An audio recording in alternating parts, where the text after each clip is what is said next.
Welcome. In front of me is a Google Pixel 5, and today I'll show you how to go through the setup of this phone. And when you boot it up for the first time, you'll be presented with this screen right over here. So what you want to do is, number one, select your language right here, tap on the field and find your desired language. I'll be sticking with English. And from there, let's select Start. Connect to mobile network. This will allow you to insert a SIM card, or you can also use an eSIM if you want to, if you do have such a thing. Now I'm not going to be inserting any kind of SIM right here, so I'm going to skip this. The reason why this page appears is because you can use your SIM card mobile network to connect to a network, or you can use Wi-Fi depending on which one you want.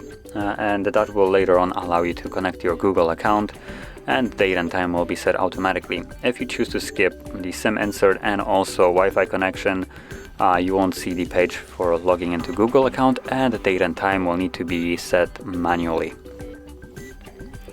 And like I said, there's the Wi-Fi connection right here. Now again, I'm not gonna be skipping it. I need to verify my account apparently. So I'm gonna connect to Wi-Fi. Let me just quickly put in the password.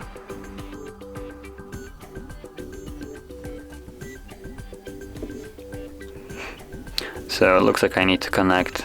Now I will have additional page which you most likely won't see, because I resetted the device without logging out of my Google account. It is now going to be blocking me.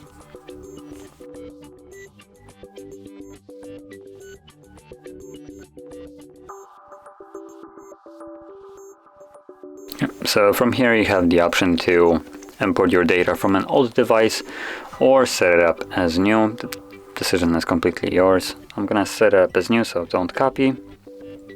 And this will most likely show me a verification. Yep, there it is. Now this page will not appear for you, assuming your device isn't locked, but you can clearly see mine is locked right now. So once I put in the pattern to unlock the device, I will have the optional Google sign-in page. So normally this would show up if you logged into your Wi-Fi. If you didn't, it will be completely skipped. So here you can log into your Google account. You can create an account if you want to, or skip it if you don't feel like logging in right now, which is what I'm gonna do right now.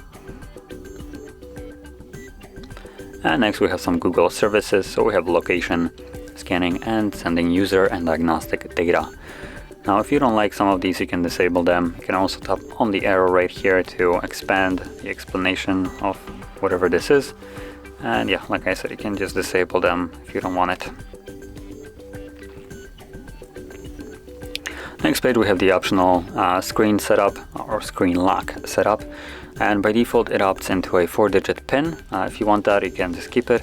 If you want to change it to a different method, you will tap on the screen lock options, or if you want to skip this because you don't want to set up a kind of screen lock, you can just skip it right over here. Now I'll set up a pattern, so change pattern, and let's draw my pattern. Next, redraw the same pattern, confirm, and now it's set. Now it asks me if I also want to add a fingerprint. I do not want to do that right now, so I'll skip this for now. Now you can add your fingerprint and change any of those settings that are right here presented to you throughout the setup. Later on, after the setup is complete, they will just be found in the settings instead of neatly being provided throughout the process as we have it right now. Review additional apps. So here you can choose to install some of these apps if you want them. Personally, I don't really want any of those, so I'm just gonna deselect all of them and tap on OK.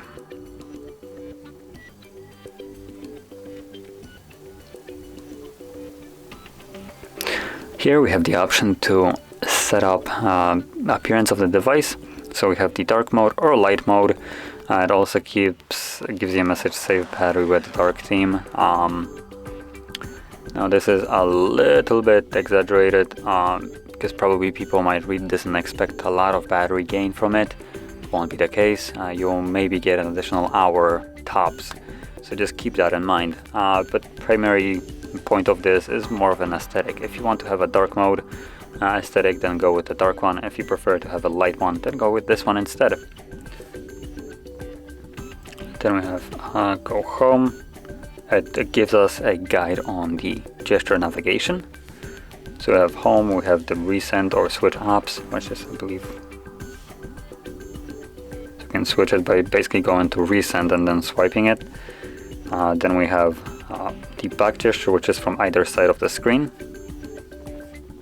And then we have Google Assistant, which is just kind of from right the edge of the display if you swipe up. And there we go, we're now done with the setup. So just swipe up and that's it. Now normally there's also an option, let me quickly see if this exists here, because it's not really provided.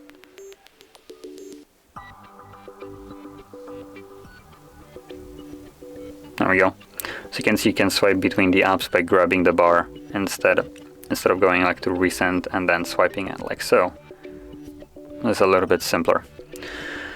Anyway, this does conclude the setup of the device, and if you found this very helpful, don't forget to hit like, subscribe, and thanks for watching.